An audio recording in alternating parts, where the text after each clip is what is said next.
So let's straight away go towards the row echelon form. Row echelon form. अब रो echelon form क्या होता है? देखो मैट्रिक्स को एक इस फॉर्म में जब हम रिप्रेजेंट करते हैं तो हमारे लिए बहुत आसान हो जाता है रैंक को निकालना. तो this is a form of representation of what? This is a form of representation of your matrix. ठीक है, मैट्रिक्स. अब इसके ऊपर जो थ्योरी है थोड़ा बहुत मैं लिखवाऊंगा. अभी मैं आपको ना 2-3 क्वेश्चंस की हेल्प से आपको इस चीज को बताने की कोशिश करूंगा. ठीक है, 2-3 क्वेश्चंस की हेल्प मदद से मैं आपको इन सारी चीजों को बताने की कोशिश करूंगा. ठीक है, चलें, लेट्स गो लेट्स गो. देखो रो एक्लॉन फॉर्म होता क्या है कि इस फॉर्म में जो हमारी पहला नॉन जीरो एलिमेंट होता है ना, देखो ये कैसा फॉर्म होता है मैट्रिक्स का. जैसे कोई मैट्रिक्स ए है, इसको मुझे रो एक्लॉन फॉर्म में लिखना है.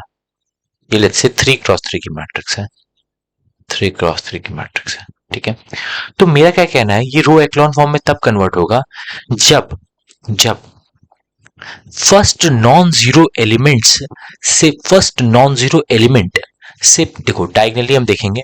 ठीक है, डायगनली या कैसे भी देख लो. फर्स्ट रो से देखो, फर्स्ट रो, सेकेंड रो और थर्ड रो.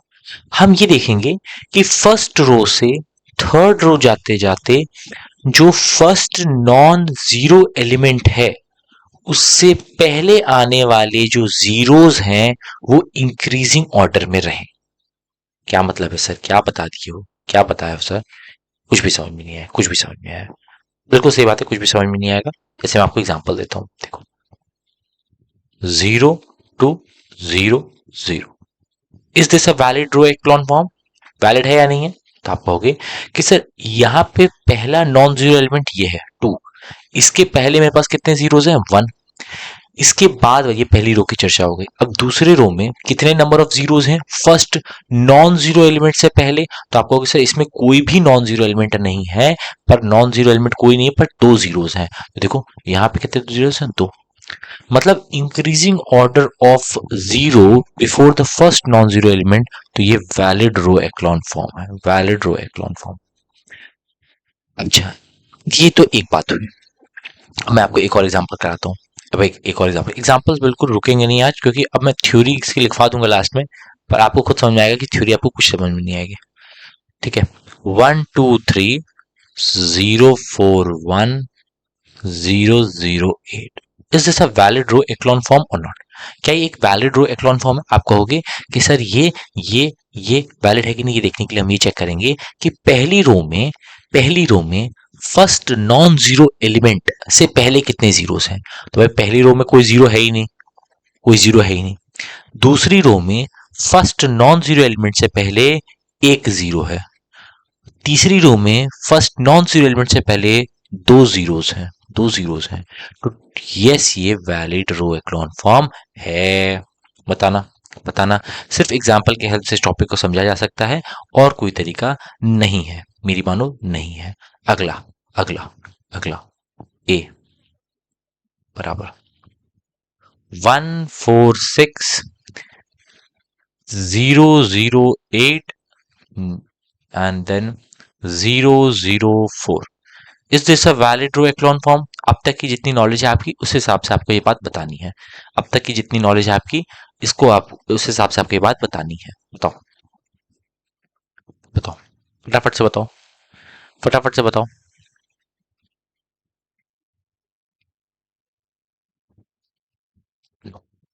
गुड. नो, ये रो एक्लॉन फॉर्म नो है, नॉट वैलिड. क्यों? क्यों? क्योंकि सर यहाँ पे तो जीरो थे, zero number of first non zero element से पहले कोई जीरो नहीं था. यहाँ पे दो हैं और यहाँ पे भी दो हैं. तो ये इंक्रीजिंग ऑर्डर में थोड़ी हुआ सर, ये तो इक्वल हो गया ना, ये तो इक्वल हो गया सर. क्या बात करते हो, तो इक्वल हो गया. तो ये नॉट वैलिड है. बिल्कुल सही बात है आपकी, बिल्कुल सही बात है आपकी. ठीक है, एक और क्वेश्चन देता हूँ. सिर्फ क्वेश्चंस के माध्यम से समझा जा सकता है, वो मैं आपको करवाने की कोशिश कर रहा हूँ. ठीक है, हम्म, चलो एक इसका बताओ. चलो एक, चलो अपने से फ्रेम करना पड़ेगा. 0 0 0 1, लेट्स से 0 0 0 1. ठीक है, और 0 0 0 0 0 0 0 0 0 0 4x4 मैट्रिक्स बताओ। आप लोग बताओगे, is this a valid row echelon form or not? Is this a valid row echelon form or not? जल्दी बताओ, जल्दी बताओ, जल्दी बताएंगे आप लोग, जल्दी बताएंगे, जल्दी बताएंगे। No, no, no, no. देखो, देखो यही चीज मैं सिखाना चाह रहा था, with the help of theory सिखाता तो ज्यादा टाइम लगता, पर यहाँ आपको पता नहीं, this is a valid row echelon form. क्यों वैलिड है? क्यों वैलिड है? मैंने जब भी बातें करी तो मैंने कहा फर्स्ट नॉन जीरो एलिमेंट से पहले कितने जीरो आने चाहिए? तीन, तीन आने चाहिए। यहाँ पे फर्स्ट नॉन जीरो एलिमेंट है क्या? नहीं। यहाँ पे है क्या? नहीं। यहाँ पे है क्या? नहीं। तो इनको हम इंक्लूड नहीं, ये हमारे लिए वैलिड है, ये हमारे लिए वैलिड है, बिल्कुल सही। क्योंकि फर्स्ट नॉन जीरो एलिमेंट तो है ही नहीं। मैंने जब भी बोला फर्स्ट नॉन जीरो एलिमेंट से पहले आने वाले जीरोस इंक्रीजिंग ऑर्डर में होंगे। मेरी बात सुने थे आप लोगों ने?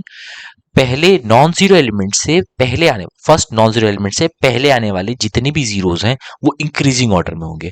तो इस रो में कोई भी नॉन जीरो एलिमेंट है ही नहीं, तो हम इस पर चर्चा नहीं करेंगे। बताना किसको किसको समझ में आया, बताना।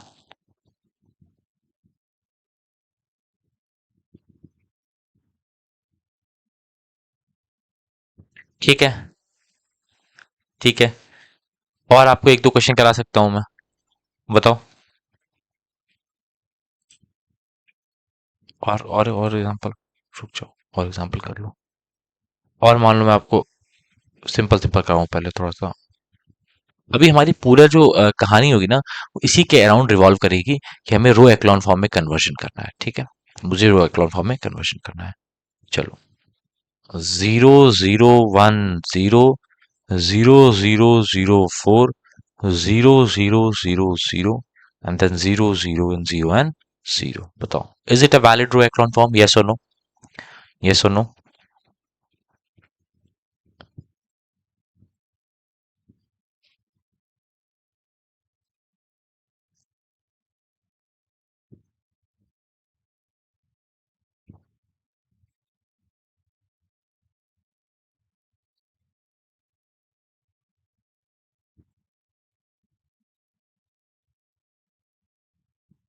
ठीक है, ठीक है।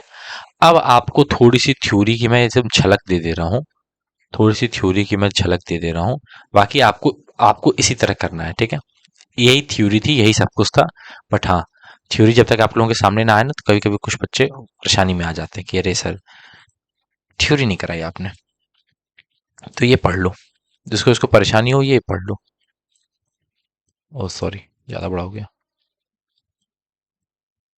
देखो, if there is any zero row, it must be the last row.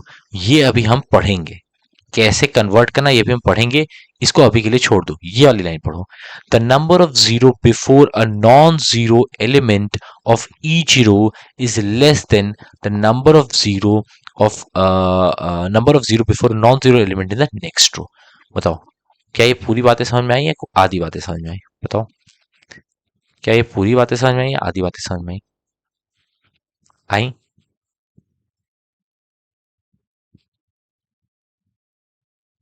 Yes, yes. चलो, अगर आपको यहाँ तक बातें समझ में आ गई है ना, तो मैं आगे चल करके आपको एक चीज दिखा सकता हूँ, ठीक है? एक बहुत ही शानदार चीज दिखा सकता हूँ। अब है conversion in row echelon form. तो देखो मेरी बात सुनना, कल हमने पूरा एलिमेंट्री ऑपरेशंस पढ़ा था, एलिमेंट्री ऑपरेशन पढ़ा था।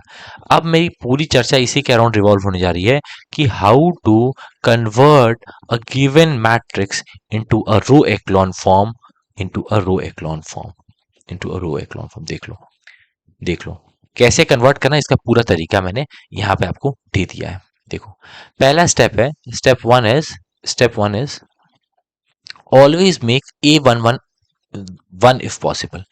Row echelon form only elementary operation has to be used. Elementary column operations are prohibited. अब देखना, रो echelon form बनाने के लिए एलिमेंट्री कॉलम ऑपरेशन को प्रोहिबिटेड किया गया, मतलब हमें सिर्फ एलिमेंट्री रो ऑपरेशन लगाने हैं, सिर्फ एलिमेंट्री रो ऑपरेशंस की हेल्प से हमें क्या करना है, रो एक्लॉन फॉर्म को अचीव करना है।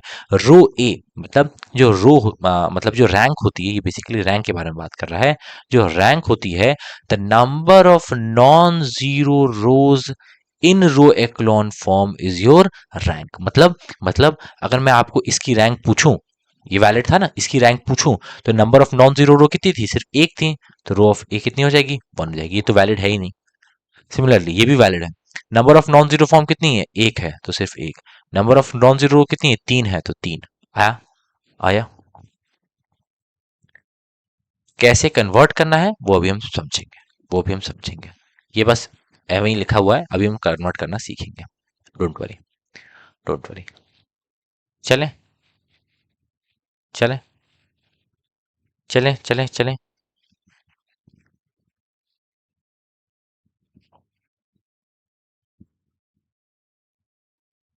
बताओ, चला जाए? थोड़ा आप लोग एक दो क्वेश्चन कर लो तो फिर हम चलते हैं। क्वेश्चन कर लो। जैसे मैं कहूं कि ए मैट्रिक्स इज इक्वल टू 128 0 4 2 0 0 -1। इसका मेरे को रैंक बता दो, रैंक बता दो। ए मैट्रिक्स इज इक्वल टू 0 0 1 0 0 0 0 0 0। इसका मुझे रैंक बता दो। आप कहोगे कि सर ये है, तुरंत मुझे दिख रहा है, ये हमारा रो एक्लॉन फॉर्म में है। तो यहाँ पे रो ए कितने नंबर ऑफ नॉन जीरो रो, कितने नंबर ऑफ नॉन जीरो रोज हैं, तो 3 है, तो 3 हो गया। ये भी है रो एक्लॉन फॉर्म में, तो स्थिर हम देख लेंगे, 1 है तो 1। अब मान लो कभी ऐसा हो कि जो हमारा गिवन मैट्रिक्स है वो रो एक्लॉन फॉर्म में हो ही ना।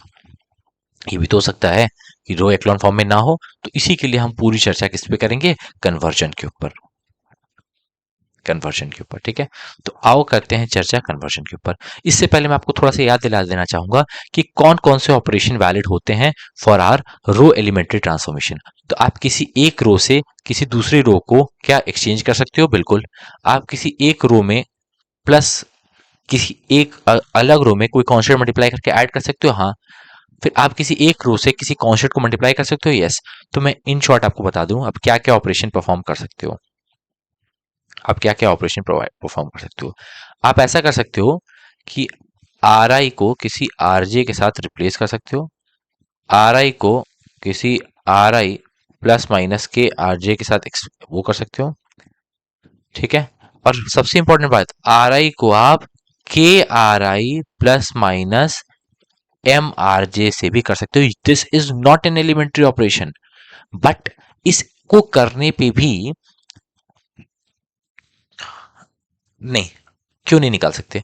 इनवैलिड रो एक्लॉन फॉर्म का हम निकाल सकते हैं। उसके लिए फिर हम क्या करेंगे, फिर हम क्या तरीका अपनाएंगे, फिर हम नंबर ऑफ माइनर्स निकालेंगे, number of non zero minor निकालेंगे। जहां रो एक्लॉन फॉर्म फेल होगा, वैसे फेल होगा नहीं, वहां पर हम थोड़ा माइनर का कॉन्सेप्ट लगा करके देख लेंगे। ठीक है, हमारे पास दो तीन तरीके अच्छे अच्छे हैं, परेशान नहीं होना। ठीक है, अब सबसे इंपॉर्टेंट बात यहाँ पर क्या है, हम आर आई को के आर आई प्लस, ये नॉट एन एलिमेंट्री ऑपरेशन, कल भी मैंने बताया था ये एलिमेंट्री ऑपरेशन तो नहीं है, पर इसमें भी रैंक क्या होती है, सेम ही रहती है, तो हम ये भी अप्लाई कर सकते हैं। तो इन तीनों की मदद से हमें रो एक्लॉन फॉर्म में कन्वर्जन करना है।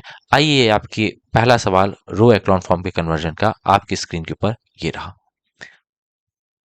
1 1 1 1 minus 1 1 1 1 1 1 minus 1 1 1 1 1. Is this a row echelon form? Your answer will be no, sir. This is not a row echelon form. By the looks only, I can predict this. क्योंकि क्योंकि इसमें क्या है, ये valid रो echelon form नहीं है। ठीक है, तो अब वैलिड हो या ना हो, इसमें तो आपको पता है ना कि इंक्रीजिंग जीरोस के ऑर्डर में नहीं लिखा हुआ है, इंक्रीजिंग जीरोस के ऑर्डर में नहीं लिखा हुआ, तो आपको इसको किसी तरह इंक्रीजिंग जीरोस के ऑर्डर में या फिर आपकी रो एक्लॉन फॉर्म में कन्वर्ट करना। तो आप इसको कैसे करोगे, तो पहला स्टेप मैंने हमेशा से बताया है, स्टेप 1 इज कि जो आपका A11 है उसको 1 करने की कोशिश करो, इफ पॉसिबल। अगर पॉसिबल होता है तो आप उसको क्या करने की कोशिश करो, 1 करने की कोशिश करो। पर यहाँ तो A11 ऑलरेडी 1 है, तो हमें कोई माथा पच्ची करने की जरूरत है नहीं। अब आप क्या करो, अब आप क्या करो, देखो इस एलिमेंट को और इस एलिमेंट को जीरो बनाओ with the help of first row, with the help of first row. तो कैसे, आपको सर R2 को मैं R2 माइनस R1 और R3 को मैं R3 माइनस R1 कर दूंगा तो मेरे पास जो नई मैट्रिक्स आएगी that will be 1 1 1 1 and then minus किया तो 0 और -2 और 0 और इससे माइनस किया तो 0 0 एंड 0। ध्यान से देखो, this is now in your row echelon form. और अगर मैं आपसे रो ए पूछूं तो आप कहोगे सर इसका रो कितना है, 2 है। बताओ, क्या आप बहुत आराम से इसका रो का 2 बता लिए? हाँ सर बता लिया, कोई दिक्कत नहीं हुई सर। आगे आगे अगला सवाल दीजिए सर, अगला सवाल दीजिए सर। इसमें मुझे कोई दिक्कत नहीं हुई, बिल्कुल कंफर्टेबल था इस क्वेश्चन को सॉल्व करने में सर, इसलिए आप अगला सवाल दीजिए। ठीक है, तो मैं अगला सवाल दूंगा आपको, बिल्कुल ही आसान सा, ये वाला भी अगला सवाल बहुत ही आसान सा। चलो, अब जैसे मान लो इसे हमको कन्वर्ट करना है, ठीक है, इसे हमें कन्वर्ट करना है, तो मैं क्या कहूंगा? मैं कहूंगा कि भाई देखो, सबसे पहले, ओ सॉरी,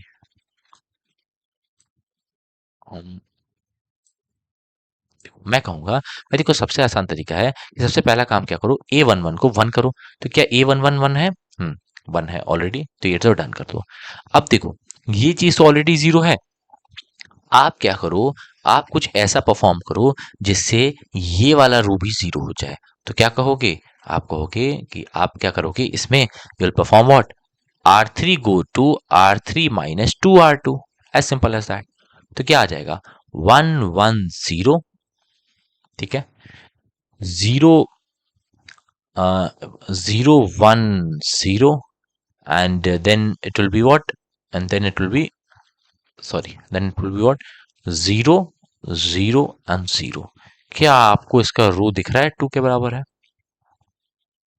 बताना। बिल्कुल 2 के बराबर है, आपको समझ में आ रहा होगा। मैं आपसे एक क्वेश्चन पूछना चाहूंगा, इन जनरल आपसे पूछना चाहूंगा, मुझे देखना है आपकी कितनी अंडरस्टैंडिंग हुई है, बताना। 1 3 4 8 0 2 0 0 0004, is this a valid row echelon form or not? Is this a valid row echelon form or not? जल्दी बता दो, तो फिर हम अगला अगला क्वेश्चन पे करेंगे। ठीक है, कन्वर्जन का अगला क्वेश्चन करेंगे, पहले मुझे इस चीज का आंसर दे दो। इस चीज का मुझे कोई आंसर दे दे तो मैं अगला क्वेश्चन करूंगा। जल्दी बताओ, जल्दी बताओ, जल्दी बताओ। यस, यस, बिल्कुल आपका कॉन्सेप्ट बिल्कुल अच्छी तरह से फॉर्म हो चुका है, दिस इज यस। कई बच्चे कहेंगे कि सर यहाँ तो 2 जीरो हैं, यहाँ 3 जीरो है, यहाँ भी 3 जीरो। नहीं बच्चा, पहले नॉन जीरो एलिमेंट से पहले हमें देखना है, पहले नॉन जीरो एलिमेंट के पहले हमें देखना है। ठीक है, तो बिल्कुल ही हम कहेंगे यस सर, बिल्कुल हमारे कॉन्सेप्ट्स को कोई हिला नहीं सकता। अब मुझे कॉन्सेप्ट को सर कोई नहीं हिला सकता, आप कितने भी इधर उधर कर लो। 1 2 3 -1 2 2, 1 2 3 -1 2 2,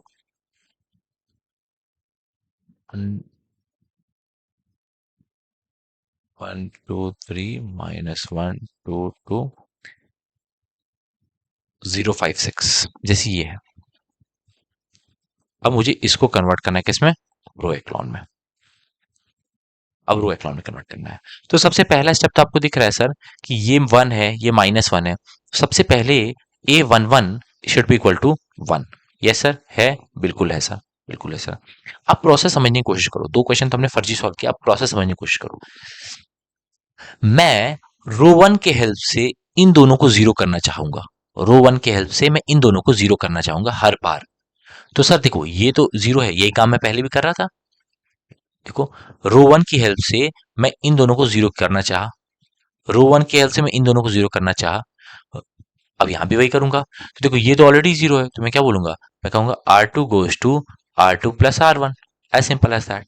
तो क्या बन जाएगी मैट्रिक्स हमारी, 1 2 3 0 4 5 एंड 0 5 6। डियर स्टूडेंट्स, एक बार जब आपकी पहली रो जीरो हो गई ना, पहला कॉलम में, जो फर्स्ट को छोड़ के, मतलब सेकेंड रो और थर्ड रो का पहला कॉलम, सेकेंड रो और थर्ड रो का पहला एलिमेंट आप कह लो, जब ये जीरो हो गया ना, तो अब आपको क्या करना है, अब आपको पता है कि आपको किसे जीरो करना है। आपको ये यहां तक तो वैलिड रो एक्लॉन फॉर्म है, देखो इंक्रीजिंग जीरो, यहां पर जीरो थे, नॉन जीरो एलिमेंट जीरो थे। इसके बाद देखो, पहले नॉन जीरो एलिमेंट से पहले एक जीरो आया, आपको किसी तरह इसको जीरो करना है। आपका टारगेट क्या होना चाहिए कि 5 को जीरो करूंगा तो ये अपने आप रो एक्लॉन फॉर्म में कन्वर्ट हो जाएगा। तो अब इसके कन्वर्जन के लिए सेकेंड रो में पहले स्टेप पे मैंने इससे इन दोनों को चेंज कर दिया, पर अगर मुझे इन्हें चेंज करना है तो मैं सिर्फ और सिर्फ इसकी हेल्प लूंगा। ये लूंगा तो चीजें गड़बड़ हो जाएंगी। रो वन लूंगा तो चीजें गड़बड़ हो जाएंगी। आपको एग्जाम्पल दिखाता हूँ। जैसे ये 4 है, ये 5 है, और मुझे 5 को 0 बनाना है। तो मैं क्या बोलूंगा, मैं क्या कहूंगा, देखो कितने आराम से अप्लाई करते हैं। देखो, R3 goes to 4 times of R3 minus 5 times of R2। क्या ये वैलिड है? ये डिटर्मिनेंट के समय वैलिड नहीं है डियर स्टूडेंट्स। ये डिटर्मिनेंट करोगे तो गलत हो जाएगा, डिटर्मिनेंट चेंज हो जाएगा, पर ये रैंक के लिए वैलिड है। रैंक कहेगा 4 5 20। सर ये मेरा पता है क्या बन जाएगा, 1 2 3 0 4 5। और R3 क्या बन जाएगा, 0 का 0 ही रहेगा। ठीक है, क्योंकि ये दोनों 0 हैं। अगर इसे इन्वॉल्व करते ना तो ये पहला वाला डिजिट क्या कर जाता, डिस्टर्ब हो जाता। तो 4 टाइम्स ऑफ R3 माइनस 5, ये 0 हो जाएगा। 4 टाइम्स ऑफ R3 यानी 24 माइनस 5 टाइम्स ऑफ R2 यानी कि 25, यानी ये -1। अब देख लो डियर स्टूडेंट्स, यहाँ देख लो, ये आपका रो की वैल्यू यहाँ से क्या मिल रही है, 3 मिल रही है। बताओ, समझ में आया? समझ में आया किस तरह से हमें एलिमेंट्री ट्रांसफॉर्मेशन लगाना है? एलिमेंट्री ट्रांसफॉर्मेशन लगाने का तरीका आपको समझ में आना चाहिए, बिल्कुल अच्छे तरह से समझ में आना चाहिए। ठीक है, ठीक है। एक और एग्जांपल कराऊंगा, इसके बाद मैं आपको ना 2 4 क्वेश्चन ऐसे ही दे दूंगा होमवर्क में, आप करते रहना। क्योंकि कितने और क्वेश्चन कराऊं बताओ, देयर इज नो एंड। वैसे मेरे साथ पास ये सारी चीजें प्रिंटेड फॉर्म में है, लेकिन मैं लिख के पढ़ा रहा हूँ क्योंकि आपको ज्यादा समझ में आएगा, वरना ये पूरा टाइप्ड है मेरे पास। Everything in this is typed, वहीं से मैं क्वेश्चन उठा रहा हूँ। ये ए के बराबर है, ठीक है। अब देखो ये 3 × 4 का है, ठीक है, घबराना नहीं है।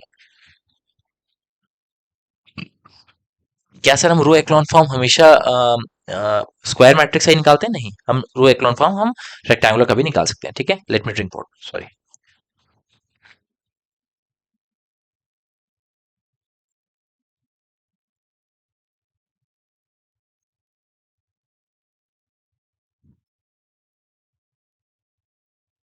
यस सर, किसी का भी निकाल सकते हैं सर, मैं किसी का भी निकाल लूंगा, मुझे अब कोई दिक्कत नहीं है। मैं कहूंगा भाई किसी का भी निकाल सकते हो, आओ उसका निकाल के दिखा दो मुझे। आप कहोगे कि सर पहला काम होता है इसको 1 बनाना, इसको इस पहले एलिमेंट को क्या बनाना, 1 बनाना। क्या सर ये बनाना पॉसिबल लग रहा है, फिजिबल लग रहा है? अब देखिए ना, हार्ड एंड फास्ट रूल नहीं है कि इसको 1 ही बनाना है। अगर मान लो इस न्यूमरेटर में कुछ कॉमन आ रहा होता, या कुछ और तरीका होता, कहीं प्लस माइनस करके ये 1 बन जाता, तो हम बना लेते। लेकिन अगर नहीं बन रहा है तो एलिमेंट्री ऑपरेशन हमको इतनी फ्रीडम तो देता है कि हम बहुत सारी चीजें कर सकते हैं, हम बिना 1 बनाए भी कर सकते हैं। जैसे यहाँ विसिनिटी में कोई ऐसी चीज दिख नहीं रही है जिससे मैं इसे 1 बना लूं, तो मैं कहूंगा भाई तुम 2 ही रहो ना, 2 ही रहो, खुश रहो, मैं वैसे भी सॉल्व कर दूंगा। आप कहोगे कि सर मैं पहले इन दोनों एलिमेंट्स को 0 बनाऊंगा, किसके हेल्प से, इसके हेल्प से। तो कैसे हेल्प से बनाओगे, देखो आप कहोगे सर मैं R2 को 2 times of R2 minus 5 times of R1 लिख सकता हूं। और सर मैं R3 को क्या लिख सकता हूं, 2 times of R3 minus, sorry, plus 4 times of R1 लिख सकता हूं। बताना, ये समझ में आ रहा है कैसे किया है? ये समझ में आ रहा है कैसे किया है? ये आप ऐसे भी कर सकते हो। देखो 2 टाइम्स ऑफ R3, देखो देखो जैसे हम अपना 2 वेरिएबल लीनियर इक्वेशन सॉल्व करते थे वैसे ही कर रहा हूं मैं। यहाँ पे 2 है, यहाँ पे -4 है, तो इसमें 2 मल्टीप्लाई कर दिया और इसमें -4 मल्टीप्लाई कर दिया। तो 2 मल्टीप्लाई किया इसमें और नेगेटिव ऑफ -4 मल्टीप्लाई कर दिया रो वन में। Simple, simple. अगर इतना आ गया समझ में, तो हमारी ए मैट्रिक्स ऐसे चेंज हो जाएगी। देखो हमारी ए मैट्रिक्स कुछ ऐसे चेंज हो जाएगी। ये तो वही रहेगा 2 3 4 -1। अब देखना, 2 times of R2 minus 5 times of R1, तो 10 -10, ये तो 0 हो जाएगा। 2 टाइम्स ऑफ R2 मतलब 4, 4 माइनस 15 क्या हो जाएगा, -11। 2 टाइम्स ऑफ R2 0 -20 हो जाएगा ये। और 2 टाइम्स ऑफ R2 -2 और +5, ये 3 हो जाएगा। बताओ क्या ये बात समझ में आई सबको? सिमिलरली अब मैं थर्ड रो को देखूं, तो 2 टाइम्स ऑफ R3 माइनस, ये तो 0 होना ही है। तो 2 टाइम्स ऑफ R3 यानी कि 10, 10 प्लस 12, 10 प्लस 12 कितना हो जाएगा, 22। आया समझ में? ये बात आ रही समझ में कि कुछ गड़बड़ हो गया? 2 5 ज़ा 10 +4 3 ज़ा 12, टू फोर ज़ा -8 प्लस 4 2 ज़ा 8, तो सही तो चल रहा है। तो 2 5 ज़ा 10 और प्लस 4 R1 ना, 4 3 ज़ा 12, 22 सही है ना? कोई गड़बड़ है बताओ? कुछ गड़बड़ है क्या? थोड़ा कैलकुलेशन देखते रहो, मैं भी सो ही रहा हूँ, नींद में ही हूँ। देखते रहना, ठीक है, देखते रहना। अब देखो, अब देखो, अब देखना। अब अगला देखते हैं, 2 times of R3, 24 plus 16, plus 16, 4 4 ज़ा 16, 24 प्लस 16 कितना होता है? 40। और फिर क्या कर सकते हैं हम? फिर इसको करोगे तो ये 2 टाइम्स ऑफ R3 -2 और -2 और -6 करीब आ जाएगा। बताओ, बताओ, -6 आ जाएगा। बताओ, क्या ये समझ में आया? क्या ये समझ में आया? क्या ये समझ में आया? आया सर, बिल्कुल आया, आया सर, बिल्कुल समझ में आया, कोई दिक्कत नहीं है। आप एक काम कर सकते थे, आप एक काम कर सकते हो, कर सकते थे क्या? देखो, ये 0 है, ये 22 है, 40 है, 6 है, सब में से 2 कॉमन ले लो, तो ये 0 हो जाएगा, ये 11 हो जाएगा, ये 20 हो जाएगा और ये -3 हो जाएगा। तो आसान हो जाता है देखना। अब आप देखो, ये वाला रो तो 0 हो गया। अब आपको किसी तरह इसे 0 करना है with the help of what, this second वाला। इस बार हम पहले वाले को टच नहीं करेंगे, वरना गड़बड़ हो जाएगा, पहली बार की हुई मेहनत खराब हो जाएगी। तो मैं क्या कहूंगा? मैं कहूंगा भाई कुछ नहीं दिख तो रहा है, R3 को मैं R3 प्लस R2 कर देता हूं। तो 2 3 4 -1, देखो 0 -11 -23, ऐड करोगे 0 0 0 0, यहां से मेरी रो की वैल्यू क्या आ गई? 2 आ गई। बताओ, किसको किसको समझ में आ रहा है, किसको किसको नहीं आ रहा है? बताना, बताना, किसको किसको समझ में आया, किसको किसको समझ में नहीं आया? ये एक और क्वेश्चन हो गया, ये सबसे बड़ा जो आ सकता था आपके पास वो भी मैंने करवा दिया। अब मुझे नहीं लगता कि कोई भी क्वेश्चन आएगा 3x3 का ही आना है और वो आप ना कर पाओ, ठीक है? मुझे नहीं लगता ऐसा कुछ होगा जो आप ना कर पाओ। ऐसा कुछ है तो मुझे बताओ, ऐसा कुछ है तो मुझे बताओ।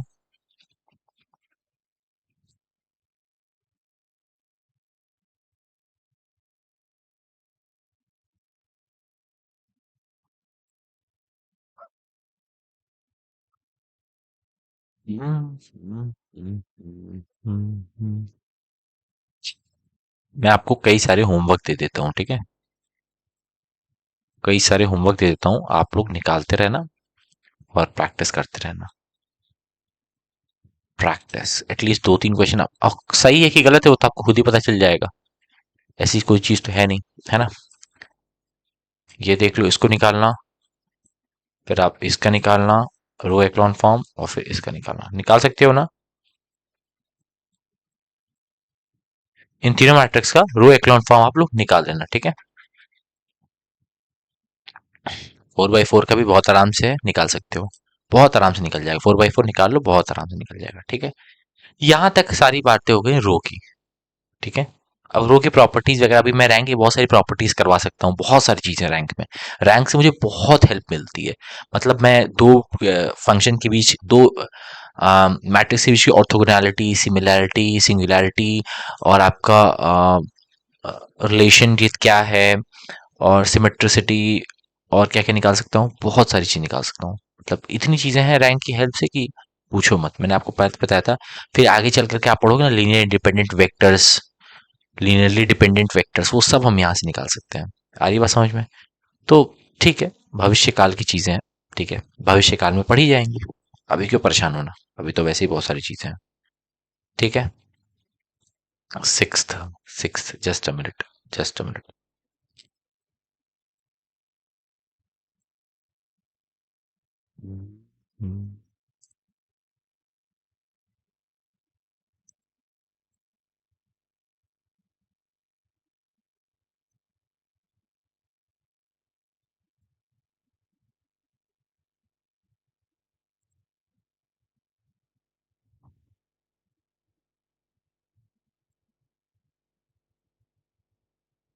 एक सेकंड रुकिएगा।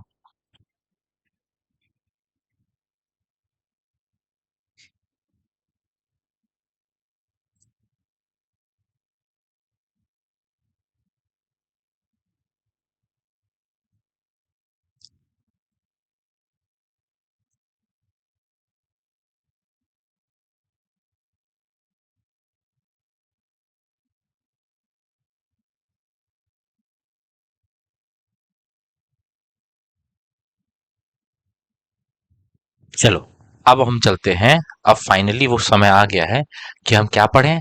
हम अपनी सिस्टम ऑफ लीनियर इक्वेशंस को पढ़ें। अब आ गया है समय कि हम क्या पढ़ सकते हैं, हमारी सिस्टम ऑफ लीनियर इक्वेशंस पढ़ सकते हैं। ठीक है, रेडी हो सिस्टम ऑफ लीनियर इक्वेशंस पढ़ने के लिए? देखो, सिस्टम ऑफ लीनियर इक्वेशंस पढ़ने जा रहे हैं हम लोग। ठीक है,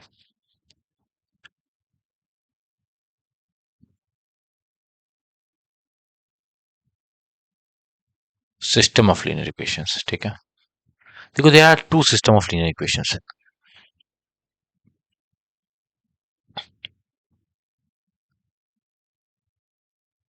दो सिस्टम होते हैं लीनियर इक्वेशन के। एक होता है होमोजीनियस, होमोजीनियस, होमोजीनियस। और एक क्या होता है, एक होता है heterogeneous. No, non homogeneous. Heterogeneous नहीं होता, होमोजीन नॉन होमोजीनियस। ठीक है, होमोजीनियस और नॉन होमोजीनियस। ठीक है, अब होमोजीनियस किस टाइप का होता है और नॉन होमोजीनियस किस टाइप के होते हैं? देखो, जैसे मैं लिखूं कोई सिस्टम ऑफ लीनियर इक्वेशन लिख दे रहा हूं। देखो, a1x plus b1y plus c1z equal to zero, a2x plus b2y plus c2z equal to zero, a3x plus b3y plus c3z equal to zero. इस तरह की इक्वेशन को हम क्या कहते हैं? होमोजीनियस इक्वेशन, जिसमें आरएचएस हमारा जीरो होता है। और नॉन होमोजीनियस कैसे होती है? a1x plus b1y plus c1z equal to d1, a2x plus b2y plus c2z equal to d2, a3x plus b3y plus c3z equal to d3। इसे हम क्या कहते हैं? नॉन होमोजीनियस कहते हैं। ठीक है,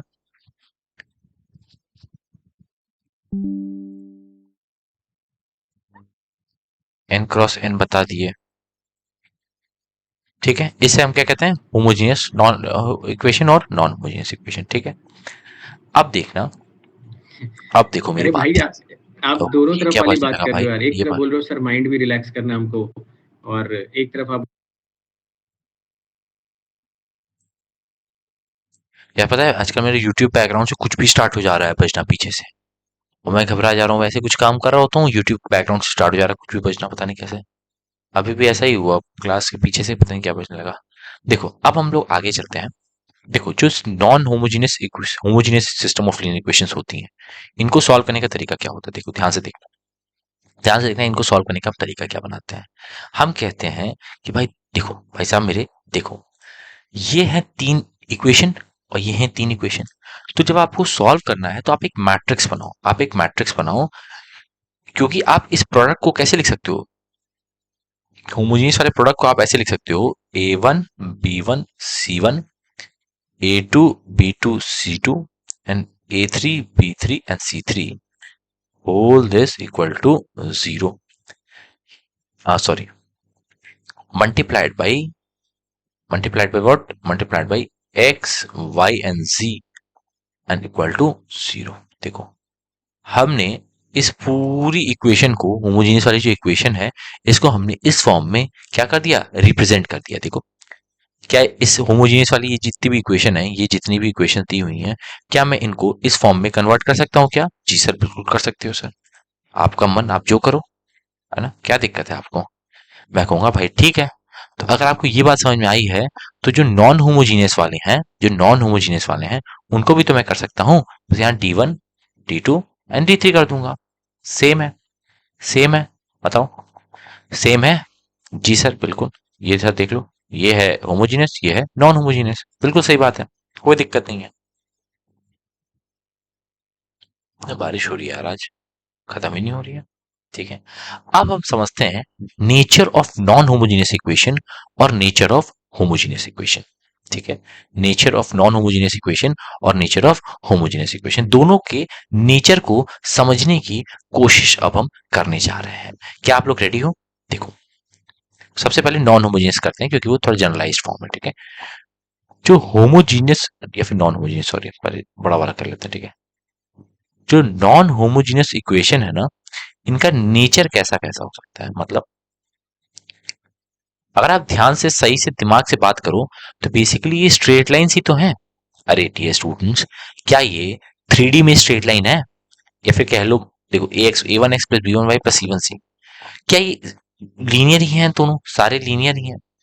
तो या तो आप इन्हें प्लेन कंसीडर करो, या तो आप इन्हें स्ट्रेट लाइन मान के सॉल्व करो, क्योंकि एक प्लेन को अगर आप 2D में देखोगे तो स्ट्रेट लाइन ही कहोगे ना, कि ये इस तरह का प्लेन है, आप 2D में एक ही साइड देख रहे हो उसका, है तो ये तीनों प्लेन, आपको समझ में आ रहा होगा। पर प्लेन को अभी हम 2D में एनालाइज करेंगे तो ये हैं क्या, ये हैं तो क्या स्ट्रेट लाइन ही। तो इनका जो नेचर होता है ना, वो नेचर किस तरह का होता है, इनका जो नेचर होता है वो कैसा होता है। देखो, नेचर इनका कई तरह से हो सकता है, अब जितने पॉसिबल है मैं बनाने की कोशिश करता हूँ, कोई भूल जाऊंगा तो बताना, कोई भूल जाऊंगा तो बताना। या तो ये चारों, तीन ही थे ना, या तो ये तीनों क्या होते हैं, पैरेलल होते हैं, या तो ये तीनों पैरेलल होते हैं, या तो ऐसा होता, या तो ऐसा होता, या फिर 4 डिग्री की कर लो ना, 4 डिग्री कर लो तो और जनरलाइज्ड फॉर्म में समझ में आएगा। एक और इक्वेशन वहां पे ऐड कर दो एक्स्ट्रा, A4 B4 C4, यहाँ पे ऐड कर दो D4, वेरिएबल्स उतना ही रखो, और अच्छे से समझ में आएगा ना, और चीजें डिस्कस कर लेंगे इतने में, 4 वेरिएबल में। आप हो सकता है वो चारों क्या हो, पैरेलल ही हो सकता है चारों पैरेलल ही हो, या फिर हो सकता है दो ऐसे हों, दो ऐसे हों, ये भी तो हो सकता है, ठीक है, ये भी हो सकता है। और क्या क्या पॉसिबल है, हो सकता है तीन एक जगह इंटरसेक्ट कर रहे हो सकता है ये तीन जो हैं वो एक जगह इंटरसेक्ट कर रहे हो, देखो इस तरह से, ऐसे, ऐसे, और ये ऐसे इंटरसेक्ट कर रहे हो, और एक जो हो वो इधर से ऐसे जा रहा हो, ये भी हो सकता है। या हो सकता है कि सारे जितने भी हैं, सारे क्या कर रहे हो, इंटरसेक्ट कर रहे हो, इस तरह से, उस तरह से। या तो ये हो सकता है कि सारे एक दूसरे पर क्या हों, या तो ये भी हो सकता है ना कि सारे एक दूसरे पर बिल्कुल ही कोलिनियर हो गए हों। और कोई कलर हो तो दिखा दो, चारों एक दूसरे पर कोलिनियर हो गए हों। तो देखो यही हो सकता है 4 डिग्री की जो हमारी नॉन होमोजेनियस इक्वेशन है उसका फॉर्म। तो अगर ऐसा है तो नो सॉल्यूशन। क्यों नो सॉल्यूशन, क्योंकि सॉल्यूशन तो तब आएगा ना जब जो चारों हैं वो एक जगह पे इंटरसेक्ट करेंगे, या चारों का पॉइंट ऑफ इंटरसेक्शन सेम होगा। तो या तो ऐसा होगा कि नो सॉल्यूशन हो, यहाँ भी नो सॉल्यूशन है, क्योंकि चारों का कॉमन पॉइंट ऑफ इंटरसेक्शन तो है ही नहीं, कॉमन पॉइंट ऑफ इंटरसेक्शन हमें देखना है। यहाँ भी देखो इन तीनों का तो है पर इसका नहीं है, तो ये भी नो सॉल्यूशन, ये भी नो सॉल्यूशन। इसमें सिर्फ वन सॉल्यूशन, देखो इसमें वन सॉल्यूशन, क्योंकि एक कॉमन पॉइंट ऑफ इंटरसेक्शन है, ये पॉइंट पी। सिमिलरली इसमें अगर देखोगे तो infinitely many solution, infinitely many solution कैसे, क्योंकि भाई इनमें जो कॉमन पॉइंट ऑफ इंटरसेक्शन है वो तो बहुत सारा है, वो तो बहुत सारा है। इसलिए हम क्या कहते हैं, इसलिए हम क्या कहते हैं, ये वाली बात करते हैं। बताओ, बताओ समझ में आया, बताओ समझ में आया, बताओ समझ में आया। तो अब हम थोड़ा नेचर पर बात करते हैं। तो जो नेचर होगा ना मेरा, अभी हम क्या पढ़ रहे हैं, नॉन होमोजीनियस, ठीक है, नॉन होमोजीनियस पढ़ रहे हैं, नॉन होमोजीनियस। ये दो तरह का होता है, एक होता है कंसिस्टेंट और एक होता है इनकंसिस्टेंट। एक होता है कंसिस्टेंट, कंसिस्टेंट, या फिर पहले इनकंसिस्टेंट लिख लो क्योंकि इसके में ज्यादा केसेस बनेंगे, ठीक है, कंसिस्टेंट में सॉरी। एक होता है कंसिस्टेंट इनकंसिस्टेंट, और एक होता है कंसिस्टेंट सॉल्यूशन। कंसिस्टेंट इनकंसिस्टेंट मतलब क्या होता है, पहले तो इनकंसिस्टेंट मतलब होता है कि इस केस में हमें क्या मिल रहा है, इस केस में हमें नो सॉल्यूशन मिल रहा है, कोई भी सॉल्यूशन नहीं मिल रहा, कोई भी सॉल्यूशन नहीं मिल रहा है, कोई भी सॉल्यूशन नहीं मिल रहा है। कंसिस्टेंट मतलब होता है कि हमें सॉल्यूशन तो मिल रहा है, पर सॉल्यूशन हमें दो तरह से मिल सकता है, दो तरह से मिल सकता है। एक तो हमें मिल सकता है क्या, यूनिक सॉल्यूशन, और एक मिल सकता है इनफाइनाइट सॉल्यूशन। एक मिल सकता है यूनिक सॉल्यूशन और एक मिल सकता है इनफाइनाइट सॉल्यूशन। देख सकते हो, सारे को फिगर से बता रखा है मैंने। एक हो सकता है ये देखो, ये है यूनिक, सिर्फ एक पी पॉइंट पर यूनिक वन, और एक होता है इनफाइनाइटली मेनी। तो तो ये हो सकता है यूनिक और इनफाइनाइटली मेनी। ये जो यूनिक होता है ना, इसी का दूसरा नाम होता है ट्रिवियल सॉल्यूशन। क्या होता है, ट्रिवियल सॉल्यूशन। इन नाम याद रखना, ये सब क्वेश्चन ऐसे ही पूछता है। इसका होता है non trivial solution, non trivial solution, non trivial solution. क्या ये बात है पूरी समझ में आई, कि एक जो हमारा नॉन होमोजेनियस इक्वेशन होता है वो कितने तरह का हो सकता है। नॉन होमोजेनियस इक्वेशन हमारा अगर 4 डिग्री का है या 3 का भी है तो भी ये सब केसेस वैलिड है। एक हो सकता है इनकंसिस्टेंट, यानी कोई भी सॉल्यूशन नहीं हो, कोई भी सॉल्यूशन नहीं हो कि करस्पॉन्डिंग बहुत सारे डायग्राम है, 3 4 है। यूनिक की करस्पॉन्डिंग सिर्फ एक ही कंडीशन है, चारों एक तरफ इंटरसेक्ट कर जाए। एक है इनफाइनाइटली मेनी, क्या मतलब है कि वो एक दूसरे के ऊपर लाई ही कर जाए, ठीक है। यहाँ हमने बहुत ही प्यार से हमारी ये वाली बातें तो पूरी समझ ली है।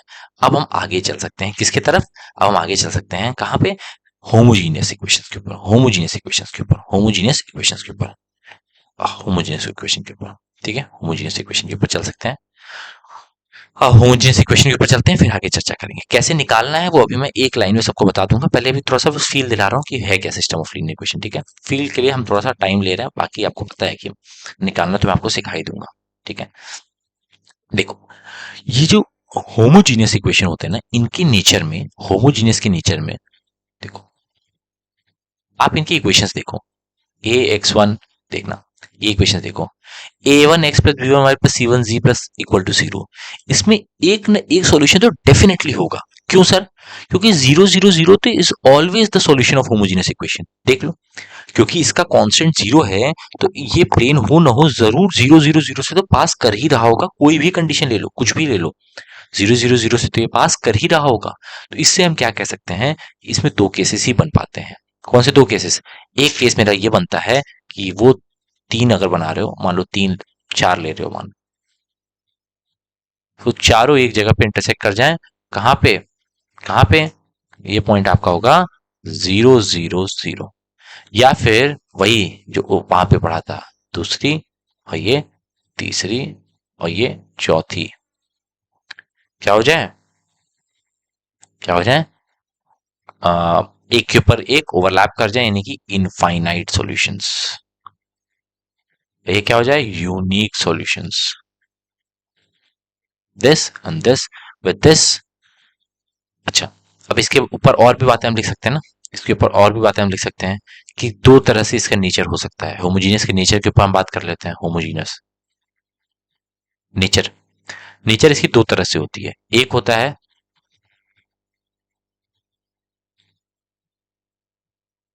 बताना, बताना, एक होता है इसमें यूनिक सॉल्यूशन, इसमें कंसिस्टेंट इनकंसिस्टेंट वाली बात ही नहीं है, सारे सॉल्यूशन कंसिस्टेंट ही होंगे।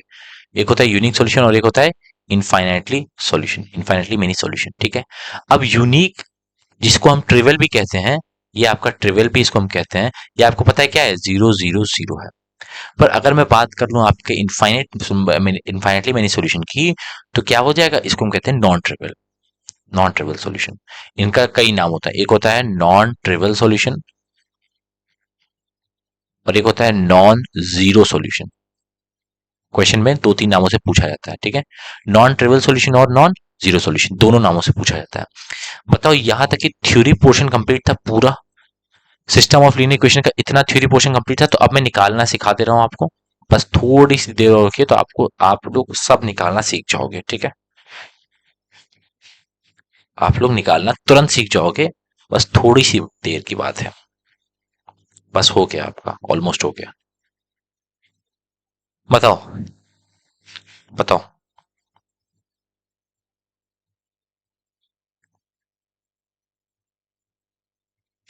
बताओ, चलें। अभी तक हमने पूरी बातें सीख ली, एकदम सिस्टमेटिक फॉर्म में, टैबुलर फॉर्म में, बिल्कुल अच्छे से आपके दिमाग में सारी चीजें बैठ गई हैं।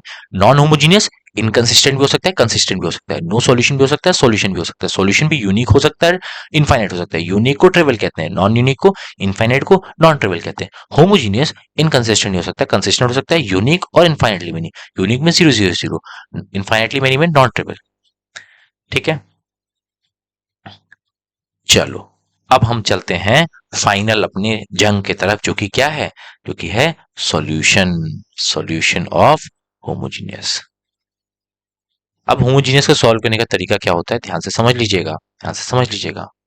अब मैं और डीप में जाऊंगा तो मैं आपको ये फील भी करा सकता हूं कि ऐसा क्यों आता है, बट ये स्टूडेंट्स प्लीज मेरे पे रहम खाइए, क्योंकि वो मैं जाऊंगा तो आपकी इंजीनियरिंग मैथमेटिक्स या फिर आपकी बीएससी मैथमेटिक्स या फिर आपकी ग्रेजुएशन मैथमेटिक्स का पहला लीनियर अलजेब्रा खत्म हो जाएगा आपका, क्योंकि वही तो पोर्शन है जो मैं छोड़ा हूँ, तो वो भी पूरा खत्म हो जाएगा। कोई मतलब नहीं है ना, इतना काम भर की फील्ड में तिराने की कोशिश करता हूँ, पर जहां पर मुझे एक्स्ट्रा सिलेबस पढ़ाना पड़े वहां मैं अवॉइड करता हूँ, क्योंकि एट द एंड आपके नोट्स में होगा, आप लोग को रिवाइज करने में और प्रॉब्लम होगी, ठीक है।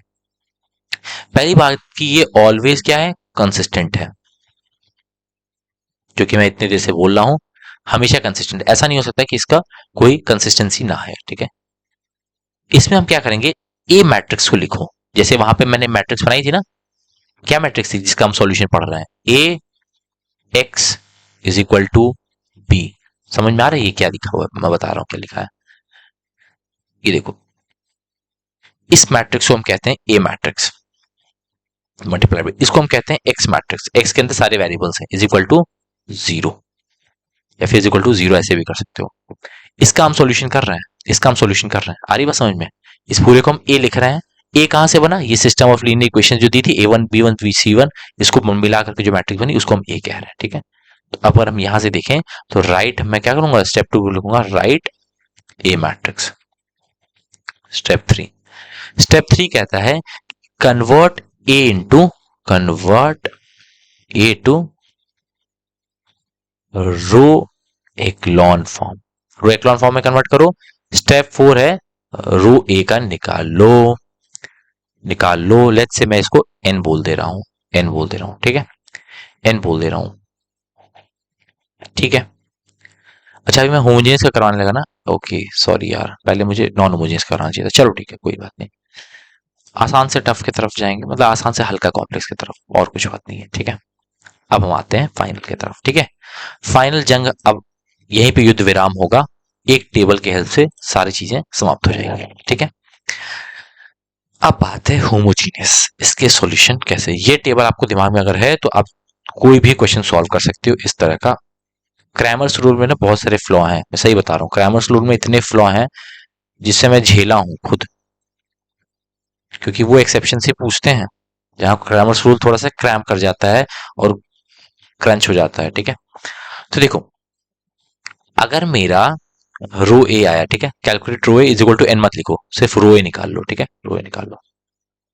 अगर मेरा देखो, पहली बात तो ये हमेशा कंसिस्टेंट होगा, अगर मेरा rho A is equal to N और rho A is less than N, where N is the number of variables, जो कि यहां पे तीन थे, याद है, तीन थे, यहाँ पे तीन थे, तीन थे। अभी देखें कितना तेज हो जाएगा इससे यार, तुरंत तुरंत करोगे क्वेश्चंस को सॉल्व आप, मतलब चुटकियों में, बिना कुछ सोचे। अगर ये रो ए इक्वल टू एन है तो यहाँ पे हम क्या कहते हैं, अरे यार क्या खुल गया, इस केस में हम कहते हैं this is a unique solution, this is a unique solution, जिसका अगला नाम ट्रिवियल भी आप कहते हो, ट्रिवियल भी आप कहते हो। और इसका हम क्या कहते हैं, इसको हम कहते हैं, अगर रो ए लेस देन एन है तो हम क्या कहते हैं, रो ए लेस देन एन है तो ये इनफाइनाइटली मेनी सॉल्यूशन है। बताओ, बताओ, बताओ, बताओ, बताओ, बताओ, बताओ, ठीक है, ठीक है। अब अगला, अगर मान लो ये हो गया, अब अगला है homogeneous, non homogeneous, sorry, non homogeneous के लिए क्या करो, नॉन होमोजीनियस के लिए भी स्टेप वन वही है। आप क्या करो, नॉन होमोजीनियस के लिए सबसे पहले एक ऑगमेंटेड मैट्रिक्स बनाओ, ऑगमेंटेड, ऑगमेंटेड मैट्रिक्स, ठीक है। इसके लिए आप सबसे पहले एक ऑगमेंटेड मैट्रिक्स बनाओ, जो कि ये होगी,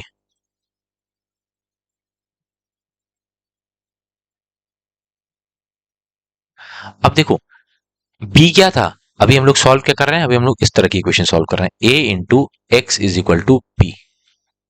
तो ये कैसे बनाते हैं ना, अभी मैं सिखा दूंगा आपको, अभी मैं दिखा दूंगा, ऑगमेंटेड मैट्रिक्स बनाओ। स्टेप टू होता है, स्टेप टू होता है कि ऑगमेंटेड मैट्रिक्स का देखो, रो ऑफ ए निकालो, मतलब बिना, पहले बात तो आप दो मैट्रिक्स लिखो, एक आप ए लिखो और एक आप ऑगमेंटेड मैट्रिक्स लिखो, फिर आप रो ए निकाल लो और rho of augmented matrix A, rho A निकाल लो, या फिर रो ए निकाल लो और rho of A augmented B निकाल लो। बस ये दो काम करना है, बस ये दो काम करना है, आप बाकी जो करा रहा हूं टेबल से वो सीख लो, बाकी जो टेबल से करा रहा हूं वो सीख लो। नॉन होमो, नॉन होमोजीनियस में देखो, देखो, देख लो, सबसे पहली चीज क्या होती है नॉन होमोजीनियस में, देखो सबसे पहली चीज क्या होती है, अगर मान लो, अगर मान लो जो मेरा रो ए है ना, वो not equal to rho of A augmented B आ जाए, ये पहला केस हो सकता है। या फिर क्या हो सकता है, या फिर हो सकता है कि रो ए बराबर आ जाए rho of A augmented B के, ठीक है। इसके बाद ये भी हो सकता है कि दोनों जो बराबर आए हैं, दोनों जो बराबर आए हैं, rho A is equal to rho A augmented B is equal to N, and rho A is equal to rho A augmented B is less than N, ये भी हो सकता है। वे भैया नॉन होमोजीनियस में डी को एलएचएस में ले आके होमोजीनियस नहीं बनेगा, भाई बन तो जाएगा, सॉल्व कैसे होगा, तरीके में नहीं बैठेगा ना, जो हम तरीका बना रहे हैं उसमें बैठता नहीं ना, क्रैमर रूल में बैठता नहीं, यहाँ बैठता है, ठीक है। अब देखो, अब देखो, अब देखो, नॉन होमोजीनियस, ये ये सारी पॉसिबिलिटीज है where N is a number of variables. अब देखना, अगर ऐसा हुआ डियर स्टूडेंट्स तो यहाँ पे नो सॉल्यूशन, यानी कि इनकंसिस्टेंट। अगर ऐसा हुआ यहाँ पे मतलब कंसिस्टेंट तो है, मतलब सॉल्यूशन तो एग्जिस्ट कर रहा है। अगर ऐसा हुआ मतलब कि यूनिक सॉल्यूशन है, यानी कि ट्रिवियल। अगर ऐसा हुआ तो मतलब इनफाइनाइटली मेनी सॉल्यूशन है। अब ये टेबल अपने मन में दिमाग में घुमाते रहो बार बार। क्या, सबसे पहले दो मैट्रिक्स बनाएंगे, ए ऑगमेंटेड बी। ए ऑगमेंटेड बी क्या है, मैं आपको थोड़ा सा फील दे दे रहा हूँ क्योंकि अभी तक आप लोग ए ऑगमेंटेड बी में फंसे हो गए कि ए ऑगमेंटेड बी क्या है। जैसे मान लो, जैसे मान लो मैंने इक्वेशन दी 2x plus 3y minus Z equal to 4, 4x plus Y minus 8z is equal to 8, 9x plus 2y minus 4z is equal to 6, जैसे ये है, ठीक है। अब मैं अगर इसमें ए देखूंगा तो मैं ए मैट्रिक्स क्या बनाऊंगा, मैं ए मैट्रिक्स बोलोगे आप लोग, सर मैं ए मैट्रिक्स बहुत आराम से बना लूंगा, कैसे, 2 3 माइनस 1, 4 1 माइनस 8, 9 2 और माइनस 4, ठीक है। अब ये तो ए हो गया, अब इसमें ए ऑगमेंटेड बी मैट्रिक्स क्या होगी, that will be what, that will B 2 3 minus 1, 4 1 minus 8, 9 2 minus 4, यहां तक तो सेम है।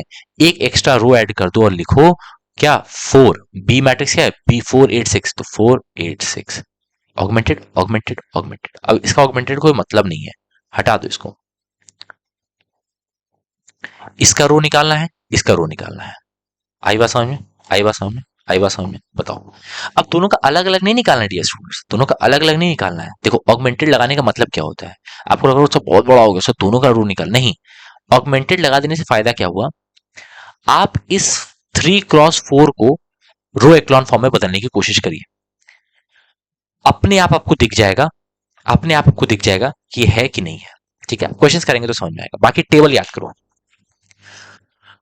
ए मैट्रिक्स लिखना है, ऑगमेंटेड मैट्रिक्स लिखना है, दोनों का रो सेम नहीं आया, रैंक सेम नहीं आई तो इनकंसिस्टेंट है, दोनों का रो सेम आ गया तो कंसिस्टेंट है, दोनों का रो जो सेम आया है वो नंबर ऑफ वेरिएबल्स के बराबर हो जाए तो यूनिक सॉल्यूशन है, और दोनों का रो जो बराबर आया है वो लेस देन एन आए, ग्रेटर देन नहीं आ सकता, लेस देन आए तो इनफाइनेटली मेनी सॉल्यूशन है।